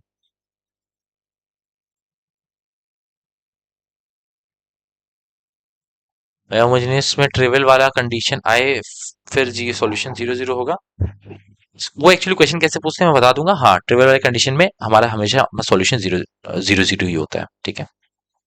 यूनिक में एक ही सॉल्यूशन होता है 0 0 0, ठीक है। डियर स्टूडेंट्स, ये दोनों फिगर ना, एक ये वाला, एक ये वाला आपके दिमाग में होना चाहिए, ये वाला, ये वाला और एक ये वाला, ये दोनों अगर आपके दिमाग में है तो आप कोई भी क्वेश्चन सॉल्व कर सकते हो। बताओ, बताओ, अब बारी आई क्वेश्चंस की, अब बारी आई क्वेश्चंस की। अब मैं थोड़ा सा क्वेश्चन जो लेकर के आया था उनका उपयोग करता हूँ, ठीक है। देखो कई तरह के क्वेश्चंस बनते हैं, पहली बात तो सारे तरह के क्वेश्चंस मैं क्लास में करवा दूंगा, डोंट वरी, वरी करोगे कोई फायदा नहीं है। देखो, जैसे मैं आपको पहला क्वेश्चन करवाता हूं,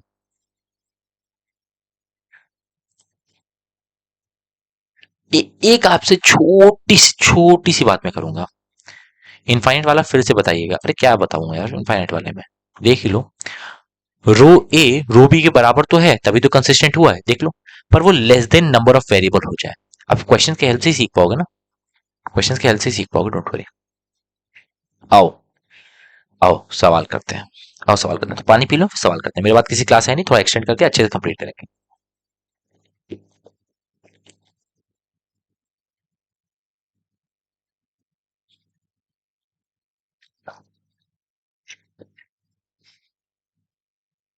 देखो पहला सवाल है, x माइनस टू वाई। बहुत लोग अभी सोच रहे होंगे सर ग्रामर मेथड ही अच्छा था, पता नहीं क्या पढ़ा रहे हो। आपने नहीं पढ़ा है ग्रामर अच्छे से। अगर आपने पढ़ा होता ग्रामर अच्छे से तो आप ये डाउट अपने दिमाग में नहीं आता। या आपने ग्रामर पढ़ा है, आपने क्वेश्चन नहीं देखे अच्छे वाले। एक्स माइनस वाई, ये हो सकता है आपने ग्रामर भी नहीं पढ़ा था, और नहीं पढ़ा तो मत पढ़ना जाके, छोड़ो। अब जैसे ये क्वेश्चन है, ये होमोजीनियस है कि नॉन होमोजीनियस है? नॉन होमोजीनियस है सर। इसके आरएचएस में 230 है, 000 तो नहीं है, ठीक है। तो इसमें सर मैं पहला काम क्या करूंगा, मैं एक ऑगमेंटेड मैट्रिक्स बनाऊंगा सर। सबसे पहला काम मैं एक ऑगमेंटेड मैट्रिक्स बनाता हूं। देखो 1 2 1 -2 -3 -1 3 0 और 1 इस टू क्या है, 2 3 एंड 0। ये हो गया ऑगमेंटेड मैट्रिक्स। इसको आपको रो एक्लॉन फॉर्म में पूरे 2 क्रॉस 3 को आप रो एक्लॉन फॉर्म में कन्वर्ट करो, अलग अलग मत करो, एक साथ। आपको कैसे, पहले मैं इन दोनों को जीरो बनाऊंगा, किसके हेल्प से? पहले वाले की हेल्प से। तो कैसे बनाओगे, R2 goes to R2 minus 2R1 और R3 goes to R3 minus R1। देख सकते हो यार, बचपने वाली चीज है अभी। 1 -2 3 is to 2। अब देखना, 0 3 - 4 1 और 0 - 2 टाइम्स ऑफ -6 is 2। 3 - 2 मैंने 3 - 4 - 1, ठीक है। सब्ट्रैक्ट कर दो, 0 1 1 - 3 -2 और 0 - 2 - 2 is 2। ये आ गया, ये आ गया। अब क्या करोगे, अब आपको पता है सर मुझे इसको जीरो बनाना पड़ेगा। कैसे इसको जीरो बनाऊंगा सर, ऊपर वाले की हेल्प लेकर के। तो यहीं बना देता हूं, इसको हटा करके देखो कैसे बनाऊंगा, दिखा दे रहा हूं, देखो देख लो कैसे बनाऊंगा, देख लो। 1 - 2 3 is to 2, 0 1 - 6 is to -1। अब देखना, इस दोनों को सब्ट्रैक्ट कर दो, अपने आप बन जाएगा, ठीक है। इन दोनों को सब्ट्रैक्ट करो तो अपने आप बन जाएगा, 0 - 0 0, 1 - 1 0, -2 - 4 ये 4 हो जाएगा, इस टू -2 -1 -1 हो जाएगा। डियर स्टूडेंट देखो ये रो एक्लॉन फॉर्म में कन्वर्ट हो गया है। अब आपको क्या करना है, जब ये रो एक्लॉन फॉर्म में कन्वर्ट हुआ ना, तो आपको ये ध्यान देना है, यही स्टेप मेन है। जो बच्चे 2 बार निकालेंगे उनका भी सही आएगा, पर क्या ही फायदा, क्या ही फायदा 2 बार मेहनत करके। देखो ये जो हमारा आया है ना, इस पर ध्यान दो। ओहो, चलो भैया उधर चला जाए, बहुत देर से इधर घूम रही हो, आओ इस पर नजर दौड़ाओ अगर। तो देखो इतना पोर्शन जो है ना, इतना पोर्शन जो है वो हमारा ए मैट्रिक्स है, और इतना पोर्शन पूरा जो है वो मेरा ए ऑगमेंटेड बी मैट्रिक्स है। तो एक ही बार में दोनों देख लो ना, एक ही बार में दोनों देख लो। देखो ए मैट्रिक्स का रो कितना है, हमने ये कोशिश की क्या, हमने रो रो ऑगमेंटेड मैट्रिक्स के लिए कोई एक्स्ट्रा तरीका तो नहीं अपनाया ना, वही तरीका अपनाया। तो रो ए मुझे दिख रहा है 3 है, और रो ए ऑगमेंटेड बी क्या हो जाता, ये भी 3 है, ये भी 3 है। अच्छा, अगर मान लो भगवान न करे, अगर मान लो ये 0 हो जाता तो क्या होता, तो रो ऑफ ए इस कंडीशन में 2 दिख रहा है, और rho of A augmented B इस कंडीशन में 3 दिख रहा है। दोनों तो डिफरेंट हो गए, दोनों तो डिफरेंट हो गए डियर स्टूडेंट्स। तो इस चीज का भी आपको ध्यान देना है, इस चीज का भी आपको ध्यान देना है। बाय द वे तो ओरिजिनल क्वेश्चन था वो ये नहीं था, अभी के लिए इस पे नहीं चर्चा करेंगे हम। अभी के लिए हम इसको क्या मानेंगे, हम इसको ओहो क्या था भूल गया मैं, चलो पीछे जाके देख लेता हूँ। 4 था, 4 था, 4 था। अब देखो यहाँ पे rho A is equal to rho A B is equal to 3। अब देखना ये दोनों इक्वल है, मतलब क्या हुआ, सबसे पहले ड्रॉ किया आपने दैट ये कंसिस्टेंट तो होगा। अब ये दोनों जो इक्वल हैं, क्या वो क्या वो n के बराबर है? हाँ, क्योंकि देखो नंबर ऑफ वेरिएबल्स भी कितना है, 3 ही है। देखो x y एंड z तीन वेरिएबल है, तीन वेरिएबल है तो 3 ही है, तो यहाँ 3 वेरिएबल है, मतलब ये तीनों बराबर, मतलब हमारा क्या है, यूनिक सॉल्यूशन है। यूनिक सॉल्यूशन है, बताना। अब क्या यूनिक सॉल्यूशन है आप वो भी निकाल सकते हो। क्या यूनिक सॉल्यूशन निकालोगे अब, ये आपका ग्रामर रूल जिंदगी में नहीं बताएगा। क्या यूनिक सॉल्यूशन है वो भी निकाल सकते हो। पढ़ोगे, मन है पढ़ने का? क्या यूनिक सॉल्यूशन है आप वो भी निकाल सकते हो, या छोड़ो हटाओ अभी के लिए। आगे बढ़ते हैं, बताओ, मैं आंसर एक बार चेक कर लूं। सही है।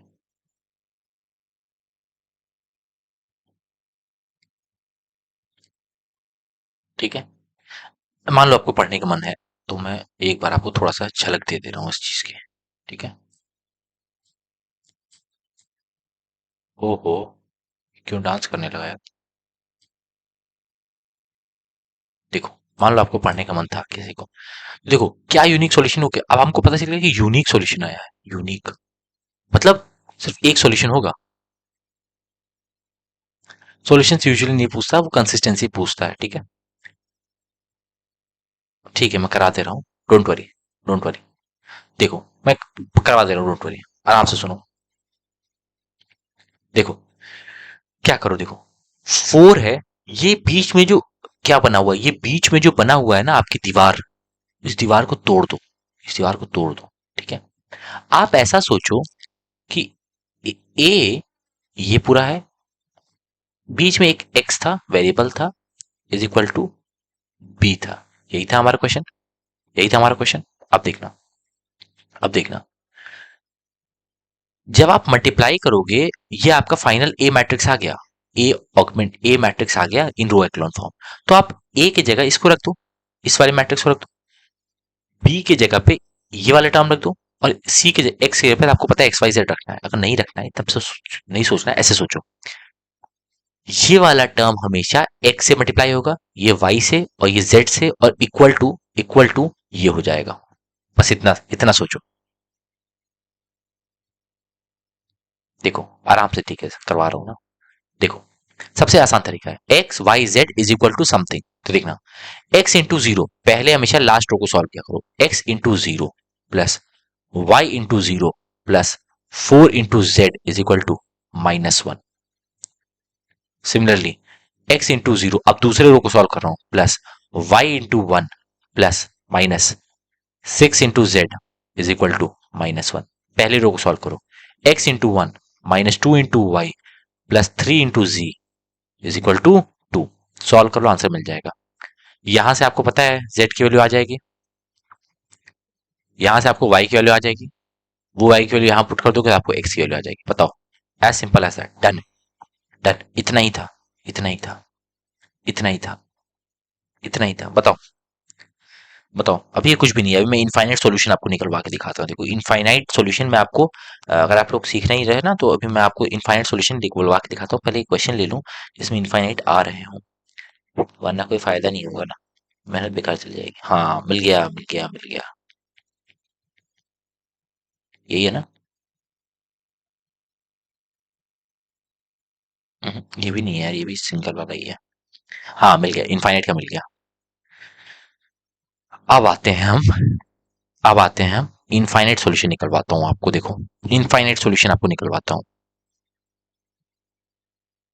x1 plus x2 plus x3 बराबर 4,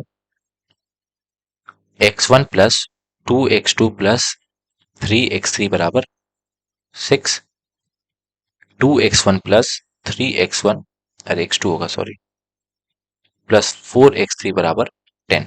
अब ये क्वेश्चन आ गया। बताओ सब लोग, ग्रेट ग्रेट बच्चों, बताओ सबको मजा आ रहा है कि नहीं आ रहा है? कुछ नया सीख रहे हो? बहुत कुछ सीख रहे होगे। इसकी ऑगमेंटेड मैट्रिक्स तुरंत तैयार कर लो। कैसे? 1 1 1, 1 2 3, 2 3 4, इस टू 4 6 10। आज के बाद जो जाकर रिवाइज नहीं करेगा, उड़ जाएंगी चीजें। सबसे पहले हम इन दोनों को जीरो बनाते हैं। कैसे जीरो बनाएंगे आपको पता है, 1 माइनस करके। अब मैं स्टेप्स नहीं लिख रहा हूं, मुझे पता है आप लोग इतने तेज हो गए हो कि बिना स्टेप लिखे भी समझ जाओगे। पहले इन दोनों को जीरो बनाते हैं, हम पहले इन दोनों को जीरो बनाते हैं, ठीक है। पता है आपको कैसे बनाते हैं। इसके लिए तो सीधा सबट्रैक्ट कर देंगे। तो zero, two minus one one, three minus one two, इस two six minus four two. अब two minus two times of करेंगे तो zero, three minus two times of one, four minus two times of two, ten minus two times of two. आप देखो, अब मुझे क्या zero करना है, अब मुझे इस टर्म को जीरो करना है। तो मैं क्या करूंगा, मैं सीधा सबट्रैक्ट कर दूंगा आर थ्री को। जीरो, वन, टू, इस टू टू। देखना सबट्रैक्ट करोगे, जीरो जीरो जीरो इस टू जीरो। अब मजा आएगा आपको। अब देखो, अब देखो, ये तुरंत सॉल्व किया। आपको दिखा सर, देखो इस पूरे पोर्शन से आपको रो ऑफ ए निकाल देना है, और इसको पूरा देखोगे तो रो ऑफ ए भी निकाल आएगा। दोनों एक ही स्टेप में करना है। तो रो ऑफ ए देखोगे तो नंबर ऑफ नॉन जीरो रोज दो है। तो रो ऑफ ए देखोगे ना, तो ये टू आएगा। और रो ऑफ ए एक्लॉन बी देखोगे तो क्या आएगा। इस केस में देखो, ये भी जीरो है, तो एज अ होल देखोगे तब भी दो ही नॉन जीरो है, ये भी टू ही है। मतलब ये दोनों सेम है, यानी कि हमारा सॉल्यूशन तो कंसिस्टेंट होगा। बट ये स्टूडेंट्स, ये जो रो ए है वो बराबर है रो ए एक्लॉन बी के, वो है लेस देन एन, क्योंकि because this is equal to two which is less than three, where three is the number of variables. देखो क्या है, X one X two X three, तीन वेरिएबल्स थे डियर स्टूडेंट्स। तो यहाँ पे क्या आ जाएगा, इनफाइनाइटली मेनी सॉल्यूशन आ जाएगा।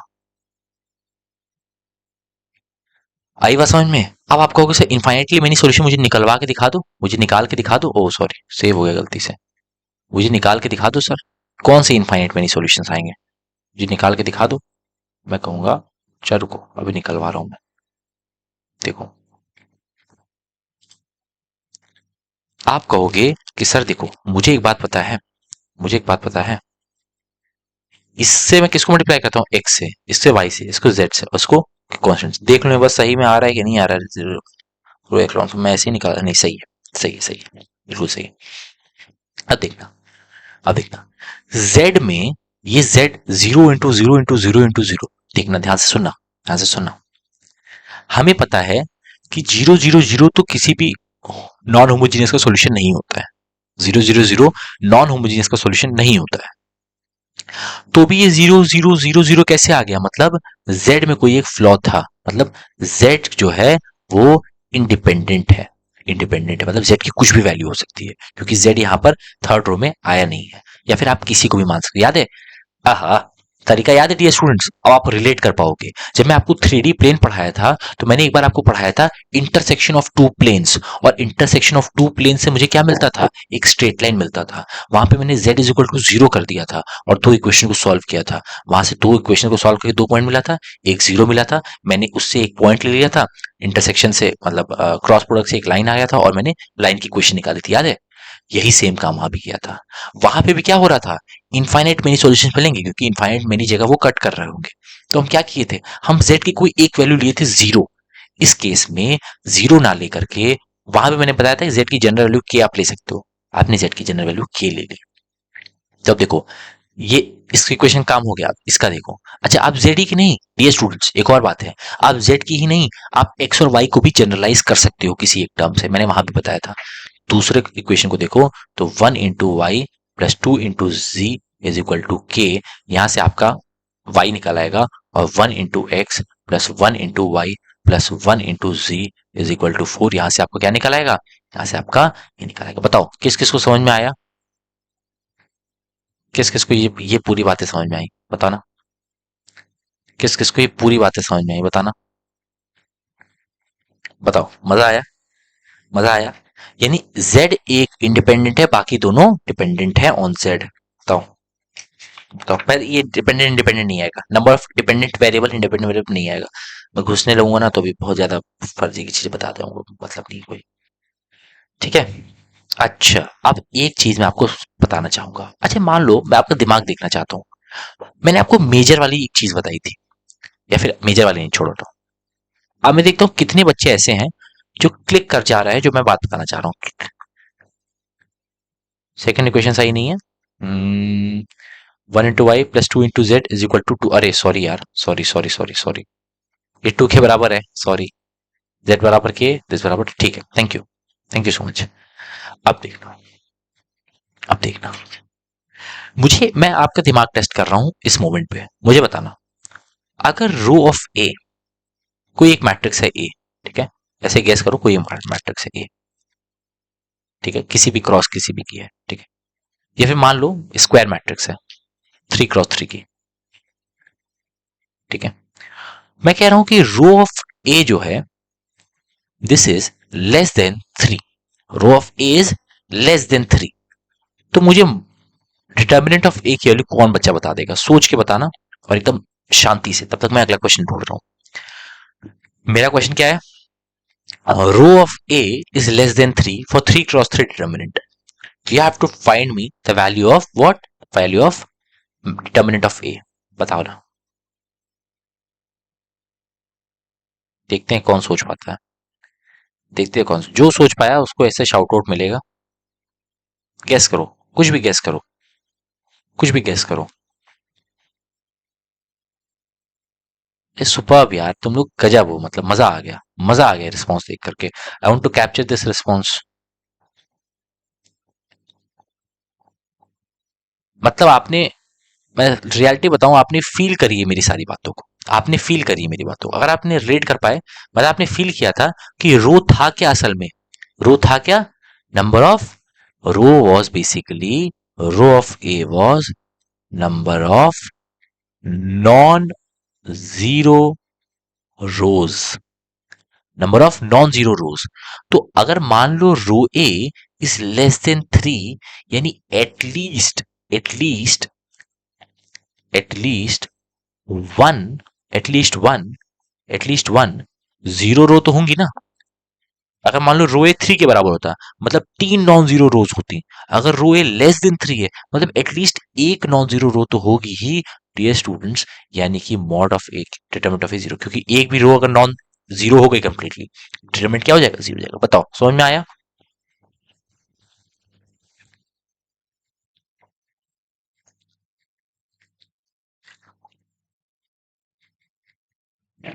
बताओ, मैं आपको एक क्वेश्चन देता हूँ, मैं आपको एक क्वेश्चन देता हूँ,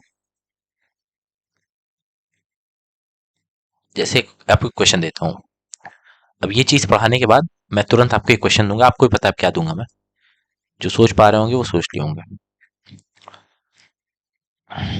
बहुत अच्छा लगा मुझे आज का response, super, A X plus Y plus Z is equal to 0, X plus A Y plus Z is equal to 0, please dear students please, इसको, अच्छा ठीक है छोड़ो हटो, आप लोग मुझे कई तो पढ़ चुके होगे पहले से, तो आप इसको अपने तरीके से कर लोगे, this system of linear equation has what, has infinite many solution, या फिर this is non trivial, non trivial, तो मुझे ए की वैल्यू बताओ।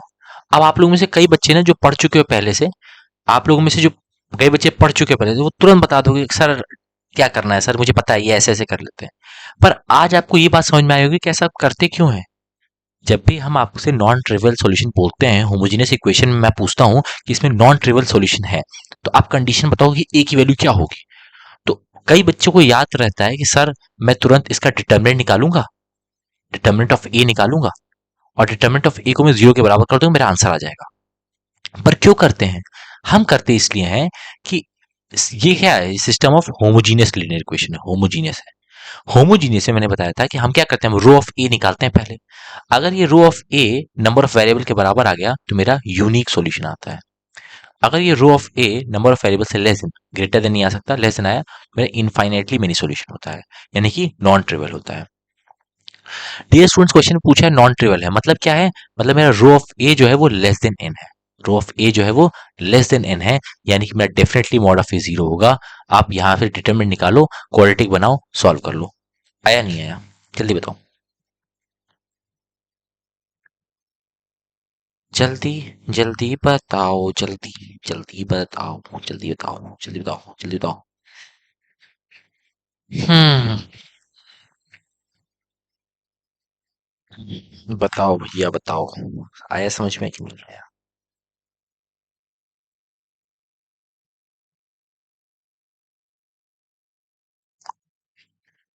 ठीक है, देखो देखो देखो,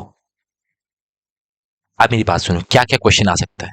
अगर system of linear equation homogeneous है, अगर सिस्टम क्यूबिक आ रहा है तो हिट एंड ट्रायल लगा के सॉल्व कर लो। अगर मान लो आपका जो होमोजीनियस इक्वेशन है वो, sorry, system of linear equation आपका होमोजीनियस है, तो होमोजीनियस के लिए तो होमोजीनियस के लिए या तो यूनिक सॉल्यूशन होगा या तो इनफाइनाइटली मेनी सॉल्यूशन होगा।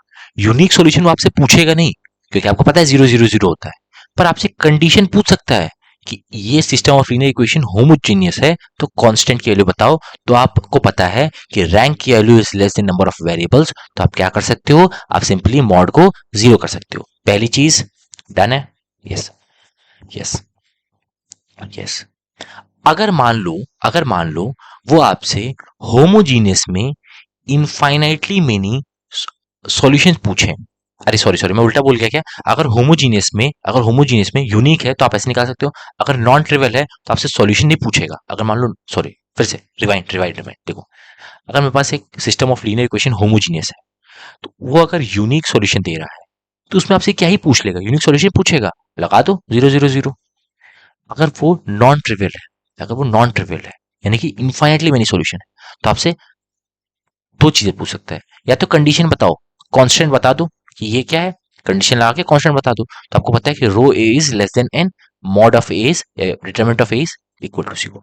अगर मान लो आपसे सॉल्यूशन ही पूछ ले तो क्या करोगे भाई? Infinite solution, infinitely many solution आपके लिए निकालना तो पॉसिबल है नहीं, हो ना हो। जैसे मान लो इनफाइनाइट मेनी सॉल्यूशन आ रहा है तो row A should be less than n, मतलब जो ए मैट्रिक्स होगा वो कुछ ऐसा बन रहा होगा, मान लो 1 2 8 4 0 2 1 0 0 0, कुछ मान लो एग्जांपल दे रहा हूं, इस तरह बन रहा होगा, क्योंकि एक रो तो जीरो हो ही रही होगी।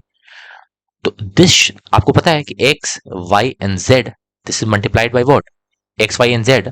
ऑगमेंटेड में यहाँ पर कुछ होता था, यहाँ पर कुछ नहीं होता ऑगमेंट, ये तो होमोजीनियस चल रहा है ना। तो क्या करोगे, आप z को k ले लोगे, two two Y plus Z को आप जीरो बना लोगे, और x plus 2y plus 8z को भी जीरो बना लोगे। बताओ आया नहीं आया? अगर होमोजीनियस है तो यूनिक है, तो 0 0 0 होगा, कोई क्वेश्चन का सवाल नहीं बनता। अगर नॉन होमोजीनियस है, इनफाइनाइट मेनी सॉल्यूशन है, तो दो तरह के क्वेश्चन बन सकते हैं। एक में आपसे कंडीशन पूछेगा, रो A is less than N करके, मॉड ऑफ ए को, डिटरमिनेंट ऑफ ए को 0 कर दोगे।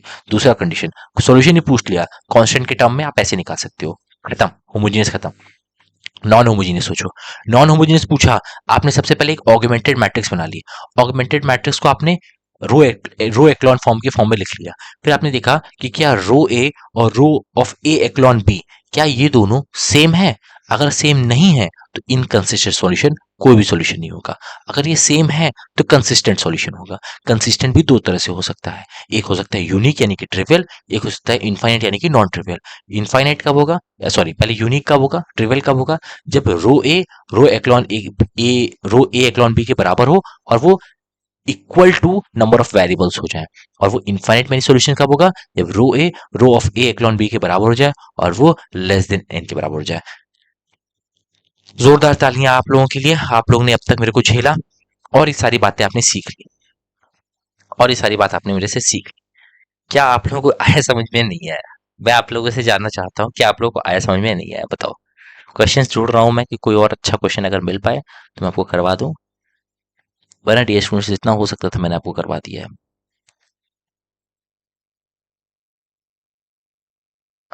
तीन, भाई देखो, आपके सिलेबस में तीन ही होंगे, पर तीन से ज्यादा हो तो आप कर लोगे सॉल्व, कि नहीं कर पाओगे? बताना। अगर तीन से ज्यादा होंगे तो कर पाओगे कि नहीं आप? बताओ। अगर मान लो तीन से ज्यादा वेरिएबल हैं तो कर पाओगे?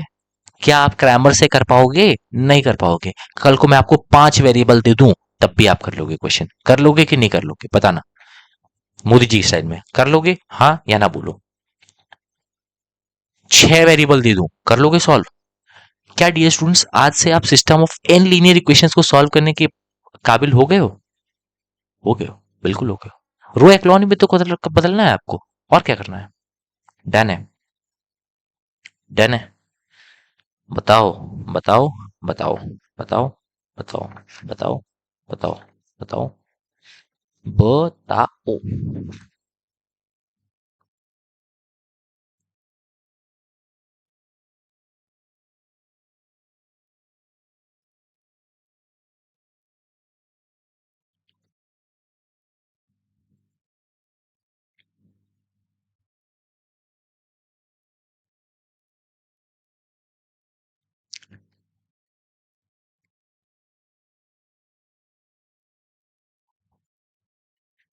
क्या तो मजा आया आप लोगों की नहीं?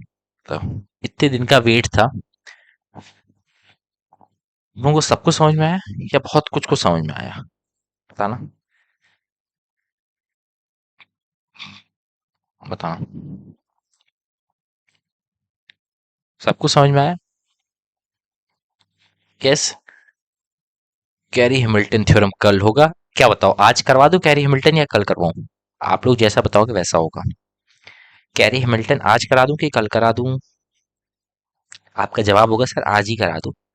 आज ही करा दो, पल्ला छुड़ाओ हम लोगों का। बताओ। ऑलमोस्ट सब करा दिया है मैंने। एक सेकंड रुकिएगा। हेलो।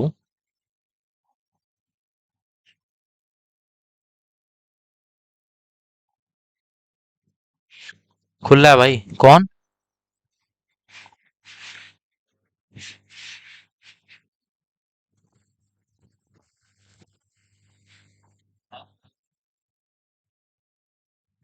परी है। परी। जरूर मत है क्या?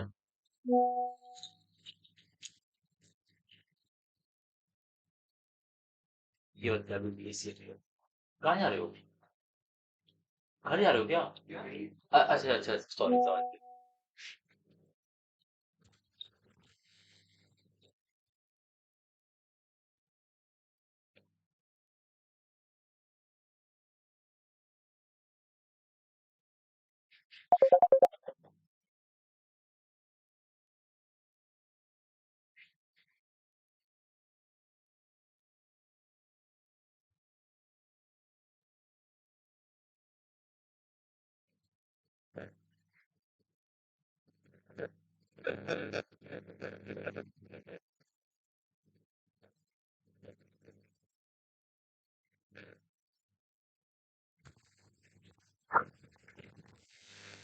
हाँ हाँ,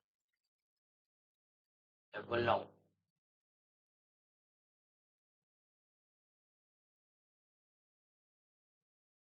क्लास ले रहा था। पता नहीं, मैं भी नहीं समझ पा रहा था, अभी देखा हूँ तो नहीं लग रहा था, मैं भी फिर वो एयरप्लेन मोड पे डाल के ऑन किया तब जाके क्लास ले रहा था। कब आए हो? 6 बजे? अच्छा, चलो ठीक है, क्लास देख लो। हाँ अभी चल ही रही थी, बीच में मैं देखा कॉल नहीं लग रहा है तो मैं भी लगाने लगा ना फिर। चलो ठीक है। ओके। Bye bye bye. बताओ किसको किसको समझ में आया, किसको किसको लगता है कंटिन्यू कर सकते हैं? किसको किसको लग रहा है हम कंटिन्यू कर सकते हैं, किसको किसको लग रहा है हम आज नहीं कर सकते, कल करना चाहिए हमें?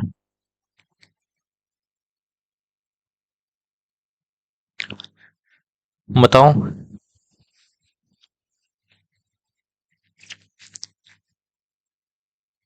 आज कर लें कि कल करें? कल। चलो okay, thank you so much everyone. Thank you so much, bye bye everyone. Bye.